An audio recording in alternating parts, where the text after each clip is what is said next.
A multi-million-dollar mission control headache as a rocket carrying a satellite crashes in Russia after its engines failed minutes after takeoff. Qatar kicks up a storm by claiming that its World Cup preparations have not yet caused a single death, even though human rights monitors say 1,200 have died. And lawyers for Guantanamo prisoners say the U.S. is holding back and could destroy video evidence of torture at the jail where more than a dozen hunger strikers are still being force-fed.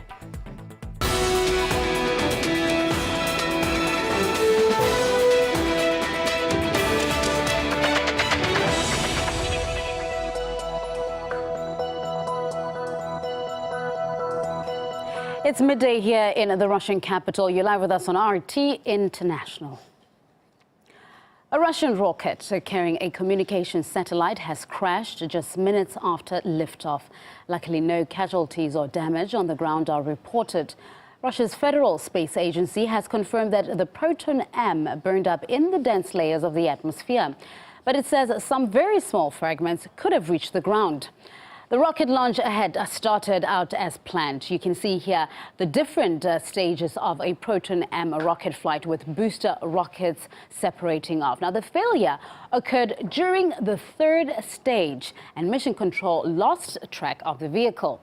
An expert commission has been set up to establish why the launch went so wrong. RT's Medina Koshnova reports. Proton M rocket was carrying a Russian communication satellite into the orbit, and that particular satellite is estimated to be worth around $28 million. We also know that it is actually Russia's most advanced and most powerful satellite. Now, in terms of what caused the accident, at the moment, Russian Space Agency says that there was an emergency engine shutdown. Moreover, the Mission Control Center also lost track of the vehicle 9 minutes into its flight. Now, that's exactly when the rocket was in the third stage of its launch, and that's when the crash happened. The rocket itself burned up in the thick layers of the atmosphere. However, experts say that some of its fragments could have fallen between Altai and the Pacific Ocean. Now, all of its fuel also burned up in the atmosphere, including the toxic components that are used to power the Proton M rocket. Now, currently, all upcoming launches from the Baikonur Cosmodrome, which is located in Kazakhstan, have been suspended until they figure out what caused the accident. Let's now take a look at the Proton M carrier rocket's track record. There have been 80 launches since 2001 and 90% have been successful. It's not completely without mishap, though. In December 2010, a Proton M vehicle fell into the Pacific Ocean after its engines malfunctioned. In August 2011, a satellite missed its target orbit due to a booster fault. A year later, 2 telecommunications satellites were lost after an upper stage failure. And last year, a Proton M lost control and exploded just moments after launch. 3 navigation satellites were also lost. Space journalist Stephen Clark thinks the current accident is unlikely to cause any serious damage on the ground. It's extremely unlikely there will be any casualties. None have been reported up to this point. It's a vast expanse of the Pacific Ocean or the Russian Far East where this debris is likely to have fallen. An abundance of caution, there's always a concern about contamination when rockets use these types of fuels, but most of it is likely to have burned up. We've heard the failure occurred somewhere around 540 seconds or about 9 minutes into the flight. That's during the third stage of the rocket. There are 4 stages on this particular version of the Proton. And it could be a propulsion failure with the engines. It could be a guidance failure. It could be a mechanical failure. We just don't know at this point. Head to RT.com for more on the story. We've also got other coverage on the tricky business of exploring space. Qatar is in a race to save face over its much maligned preparation for the World Cup, which it hosts in 8 years. Numerous human rights groups point to clear evidence of the lethal mistreatment of those working to build the stadiums. But look at this. A senior member of Qatar's World Cup Delivery Committee says not a single worker has died or been hurt during the ongoing preparations. It's a statement that's left the International Trade Union Confederation appalled. Its report found that over 1,200 employees have lost their lives since 2010, and that's only based on the data received from the Indian and Nepalese embassies in Doha. Migrant workers from over a dozen other nations are believed to be risking their lives on a daily basis in Qatar. Now, to put this sad figure into perspective, the deaths are adding up to almost double the number of football players who will take part in the World Cup. Sharon Burrow, who's the General Secretary of the ITUC, which carried out the study, outlined its concerns. You'll find your contract is torn up. You can be paid up to less than half of the wages you were promised. You could be in another job. You're forced to live in squalor. You work in extreme heat, 6, sometimes 7 hours a day, 8, 10, 12 hours a day. And in fact, when you want to go home, when it's all too much, you find yourself trapped in Qatar because there is an exit permit required and the person who owns your life won't sign it, your employer. Workers have a range of motivations. Of course, they're desperate for a job, but that desperation doesn't mean that the richest nation on earth can treat workers as less than human. German filmmaker Peter Giesel traveled to Qatar and was even detained and imprisoned for trying to investigate workers' conditions. He shared some of what he witnessed with us. We were talking to, obviously, workers there at nighttime, at daytime. It shows, after all the anxiety and the fear they obviously have down there, well, there's a couple of things you have to take into account. First, there's the mere temperature. We are talking here about 45 degrees minimum in winter.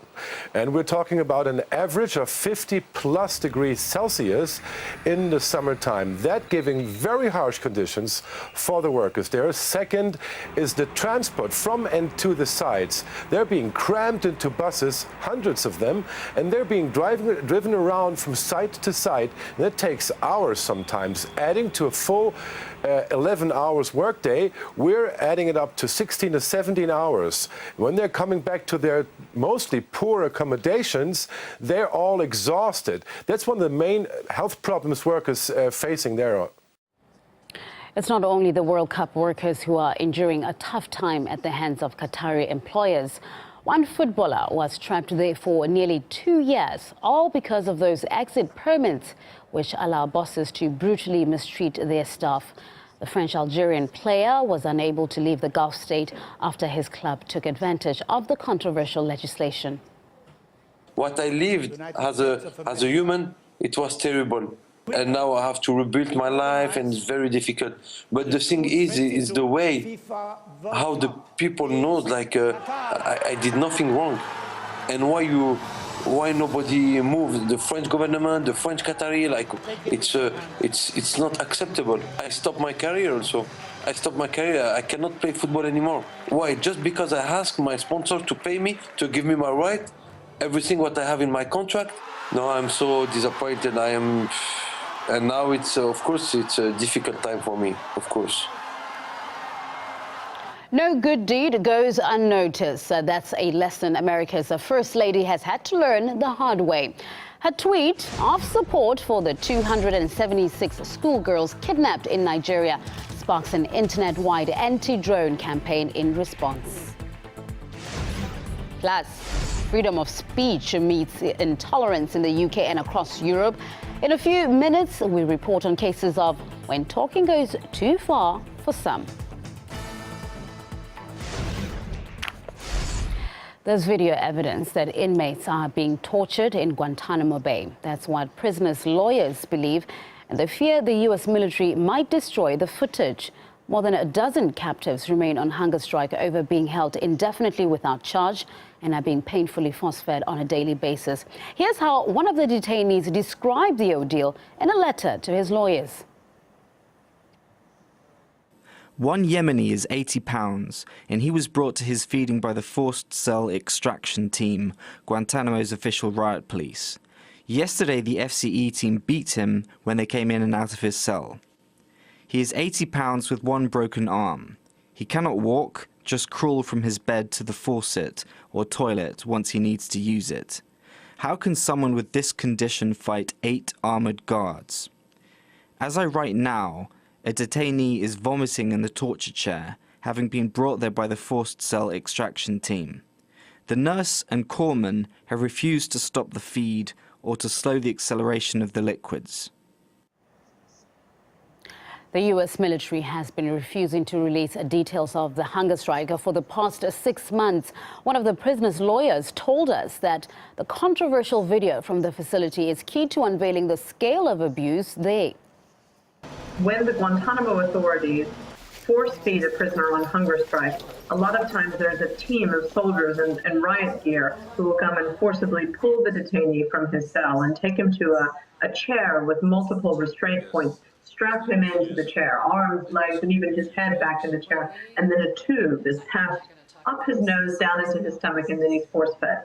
A number of my clients have described vomiting in the chair. I'm sorry to say that some clients have even said that they have noticed people who have needed to go to the restroom and defecated in the chair because the nutritional mixture gives people massive digestive problems. So people are just describing really grim scenes at the base right now. I certainly hope that the government preserves the evidence and that ultimately it will be disclosed to us, the lawyers. But the government is, of course, resisting giving over all of these videotapes, I think probably because if we all see exactly what's going on, then their claims that the procedure is humane are going to fall apart. We've been tracking the hunger strike at Guantanamo for more than a year, plus the rest of the catalogue of controversies there. Get up to date at RT.com. Britain's free speech and human rights culture doesn't seem to extend to those who disagree with powerful minorities. Activists are crying foul over a series of scandals and arrests for offending certain sections of society. Sarah Firth reports on the thin line between extremism and freedom of speech. Shut up, just shut up, shut up. Racist, homophobic, xenophobic, Islamophobic, from MPs to journalists to just your average guy on Twitter. We're getting good at slapping a label on the more offensive of views. He was told to shut up when a constituent accused him of being racist, prompting a police investigation. The case was later dropped. A lot of police time, a lot of taxpayers' money wasted. It's not just Britain that's experiencing this. Obama's former speechwriter John Lovett branded this the culture of shut up, where views that don't conform to the mainstream are shut down with often faux moral outrage. Ayaan Hirsi Ali got told to shut up for her fiercely critical views of Islam. Film director Theo Van Gogh was shot dead in the street after he made a film based on one of her scripts. In America, the CEO of Mozilla got told to shut up, having to resign over his support for the anti-gay marriage law passed in California before being revoked by the courts. Every example was a challenge to perceived political correctness. Here, the UK's had a recent political arrest when controversial electoral candidate Paul Weston tried to quote Winston Churchill in a campaigning speech. But he himself concedes. I'm a racist. I admit I'm a racist by your description. Now let's talk about the issue. You can't shut me up by using that word. I admit it, let's talk about it. Hands up if you've had enough! When political arrests happen elsewhere, Britain often loudly takes a stand. Here, though, the response has been worryingly muted. This country was built on free speech. The place behind me is the cradle of democratic free speech. And I think as long as there is no intent to be malicious, to do harm, then people within reason should be able to speak their views without fearing they're going to fall foul of a hand on their shoulder from law enforcers who are obsessed these days, I'm afraid, with political correctness. And that's exactly what happened to Michael Aberton when he sent out a seemingly innocuous tweet about UKIP. The next thing he knew... I noticed a police officer was peering through my curtains I didn't know what the heck was going on, so I went to the door and 2 police officers were there, confirmed that I was the Michael Abberton on Twitter. Although he'd done nothing wrong, a complaint from a UKIP member had prompted the police visit, where they asked him to remove the tweet, making front-page news. Somebody said that, you know, that this doesn't happen in the UK. Well, clearly it does happen in the UK. Do you feel that your freedom of speech, freedom of expression was violated? Yes. Sarah Firth, RT, reporting from London. Yes, I do. Stay with RT International. We'll bring you more news stories after the break.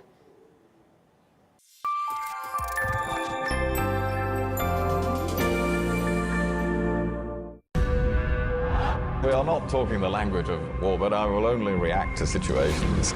I have read the reports, but I'm not in a position to... No, I will leave that to the State Department to comment on your latter point. I don't want to say that. Mr. Kerry, do you have any comments on the document?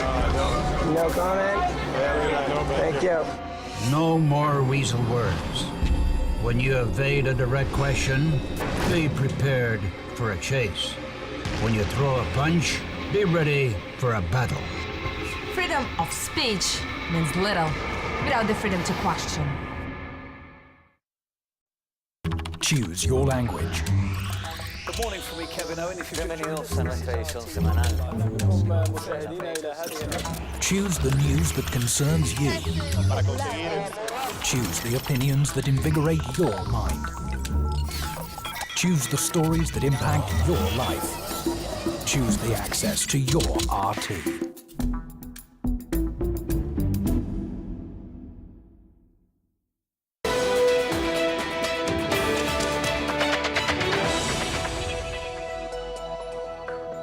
Thank you for choosing RT International for your international news update. The hashtag #BringBackOurGirls quickly spread on the web, even attracting the undoubted clout of America's First Lady. But as well as raising awareness of the kidnappings of 276 Nigerian schoolgirls, Michelle Obama has inadvertently sparked an online anti-drone campaign. Guyana Chichikan explains how. The kidnapping of more than 200 schoolgirls in Nigeria has shocked the world. The girls were kidnapped by an extremist group called Boko Haram. Many celebrities took to social media to call for their release. When Michelle Obama posted her photo with the hashtag #BringBackOurGirls, it went viral. But not just because of its well-meaning message. The First Lady's hashtag has backfired. Twitter users either doctored the image or held their own signs, posting pictures on various topics, including the Obama administration's drone strikes. One man posted with a sign saying, "Your husband has killed more Muslim girls than Boko Haram ever could." Hashtag "We can't bring back our dead." There were many other variations on the theme, with one other man tweeting, "Shame, Michelle Obama isn't also rightly outraged when her husband kills girls with his drones." People have also used the piece of paper she was holding to write jokes, not always appropriately. But then, that's the nature of social media. You come up with one message, it backfires with another. One of the most successful tit-for-tat campaigns was launched by the UK-based Muslim Public Affairs Committee. Raza Nadeem, who came up with the response, told us why he doesn't buy into Michelle Obama's message. When the Western political elite get involved in any of these campaigns, I don't believe, and I don't think anyone from the general public, as you saw from the response to our images with Michelle Obama, proved, that people don't believe that they're there for the most sincere reasons. The reason is because on a daily basis you're having drone attacks. You're having people being tortured. You're having illegal wars being waged. People don't believe that they have some kind of genuine care because their daily actions and responses to world events proves otherwise. So I definitely do believe and know, as do the majority of the people who've seen this on the internet, that this was a political stunt. A large order of submachine guns with night vision capabilities have come to light in the U.S., but it's not from a security firm. It's actually the Department of Agriculture. Find out why it wants the weaponry at RT.com. Also a very different kind of food fight, as producers of genetically modified foods could face prosecution as terrorists in Russia if a new bill makes it through Parliament.